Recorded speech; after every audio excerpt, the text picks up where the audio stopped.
আমাদের চেনা ভূগোল কি পাল্টে গেল? নতুন করে আরো একটা দেশের নাম যুক্ত হলো ওয়ার্ল্ড ম্যাপে।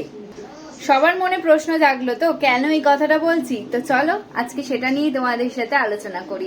হ্যাঁ বন্ধুরা, বালুচিস্তান নিজেকে ইন্ডিপেন্ডেন্ট বলে ঘোষণা করেছে 16ই মেতে। এই বালুচিস্তান শহরটা কোথায়, এতে কি আছে, কেন এরা স্বাধীন হতে চায়, সমস্ত কিছু তোমাদের সাথে আজ আলোচনা করব। বালুচিস্তান ভারত এবং ইউনাইটেড কিংডমের কাছে আবেদন করেছে তাদের এই নতুন স্বাধীনতাটাকে স্বীকার করতে এবং স্বাধীন দেশ হিসেবে তাদের স্বীকৃতি দিতে। পাকিস্তানের এই বালুচিস্তানকে বলা হয় সোনার দেশ, কারণ বালুচিস্তানে পাওয়া যায় সোনা, খনিজ তেল, গ্যাস এবং আরো অনেক ধরনের মিনারেল মাটির নিচে। পাকিস্তানের 44% রয়েছে এই বালুচিস্তানের মধ্যে।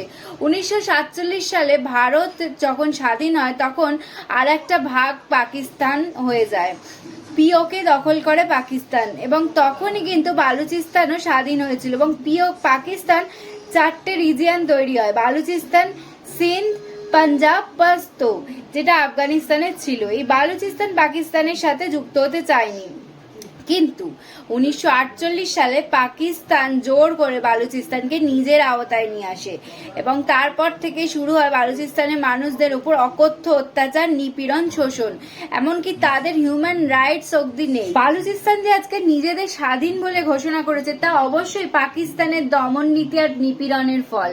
ইতিহাস আমাদের দেখিয়েছে বালুচের সম্মানবোধ কতটা প্রবল, কিন্তু পাকিস্তান তো পাকিস্তান, সে কোনোদিনও ইতিহাস থেকে শিক্ষা নেয়নি। তার কাছে ভুল স্বীকার করাটা যেন সব থেকে বড় অসম্মান এবং ভয়ানক দুর্বলতা বলে তার মনে হয়, আর তারই ফল ভোগ করছে পাকিস্তান। এখন নিজেদের দেশেই বেঁধে গেছে গৃহযুদ্ধ।